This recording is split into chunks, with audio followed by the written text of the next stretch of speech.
We begin tonight with an urgent call to action from the president. We should resolve now that the health of this nation is a national concern, that financial barriers in the way of attaining health shall be removed, that the health of all its citizens deserves the help of all the nation. Those words delivered to Congress by President Harry Truman 64 years ago today in 1945. President Truman calling on Congress then to overhaul this country's healthcare system. 64 years later to the day, Congress is on the verge of following through on that call to action. This Saturday, the Senate is expected to vote on whether to begin debate on historic health reform legislation. Better late than never, right? Even if the bill in question is a pretty dramatically conservative approach to the problem at hand.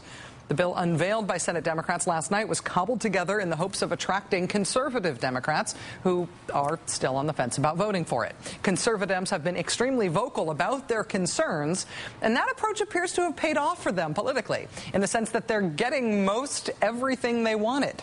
Conservatives have demanded, for example, a bill that doesn't add to the deficit. If there are things that are in the bill that I think are just beyond the pale, for example, that would really explode the deficit in the out years, I just don't think that's even worth starting a discussion on. What we've got now is a bill that's projected to cut the deficit by $127 billion over the next decade. That's billion with a B. Even more impressive, according to the same Congressional Budget Office report, in its second decade, the bill is expected to save an additional $650 billion. So score a big one for the conservatives, right? Then there's the public option. Last month, conservative Democratic Senator Mary Landrieu of Louisiana proclaimed that she was against the public option. But she said she would, quote, stay open to a principled compromise. What she got is a compromise in which the public option still technically exists, but if you blink, you might miss it. It's been so weakened as to essentially disappear, and in any states that want to opt out of the public option, it will disappear. The CBO is projecting that maybe 1% of Americans will end up in the public option, a total of 3 or 4 million people in the entire country.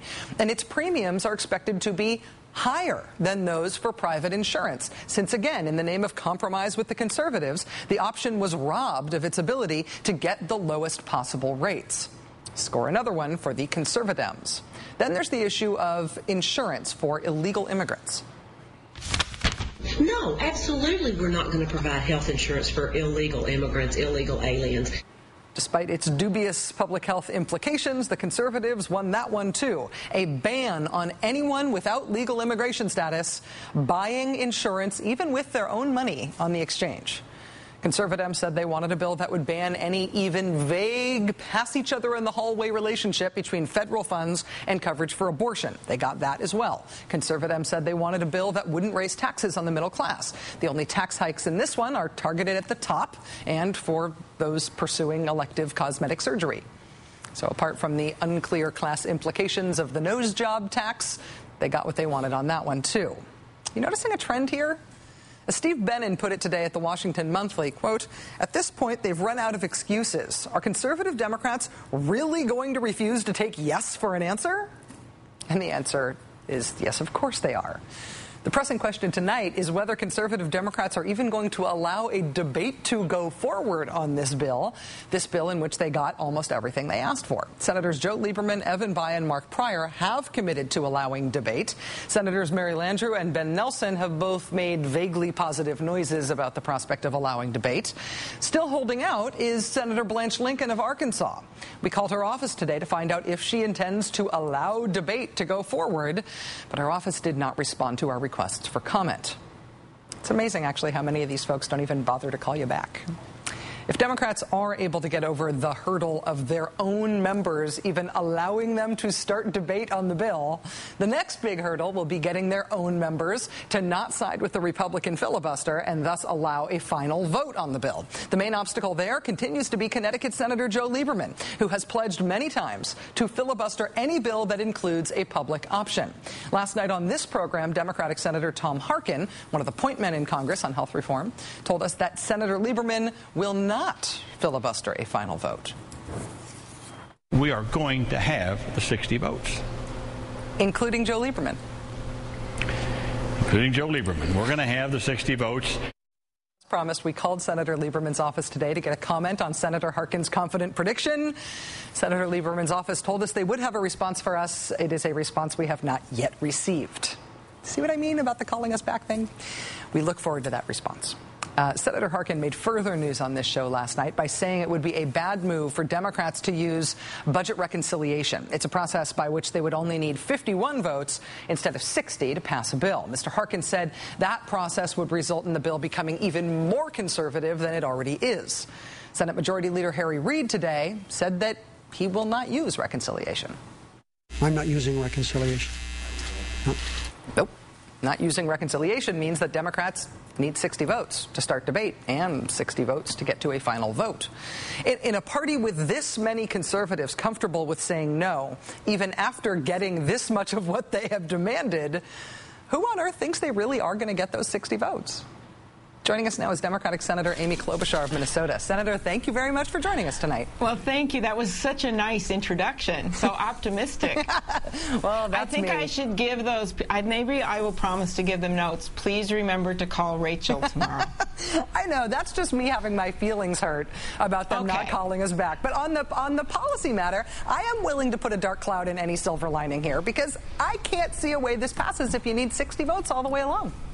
Well, I just disagree. I mean, first of all, remember about a year ago, you and I did this big football analogy with McCain and Obama on Halloween, and this is what I see it. We are at the 40-yard line, Rachel. We are close to the goal line, right?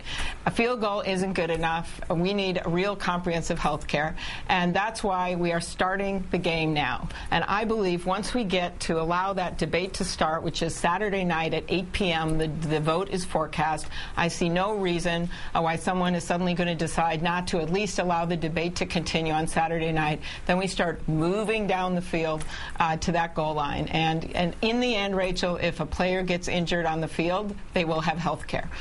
So I am very positive about moving forward. I think everyone in the Senate is going to want to see some changes to the bill. I don't think that should surprise you. We represent different states. I, for one, am happy that there has been some significant cost reform in this bill, working toward making health care more affordable for the people of this country. It offers stability, despite some of the things you were saying at the beginning. I mean, think about this. Finally, people in America, if your kid gets sick, you're not going to be thrown off your health care coverage. If you've got a kid that you want to keep on your health care coverage when they're in college until they're 26 years old, they can stay on your own family's health care coverage.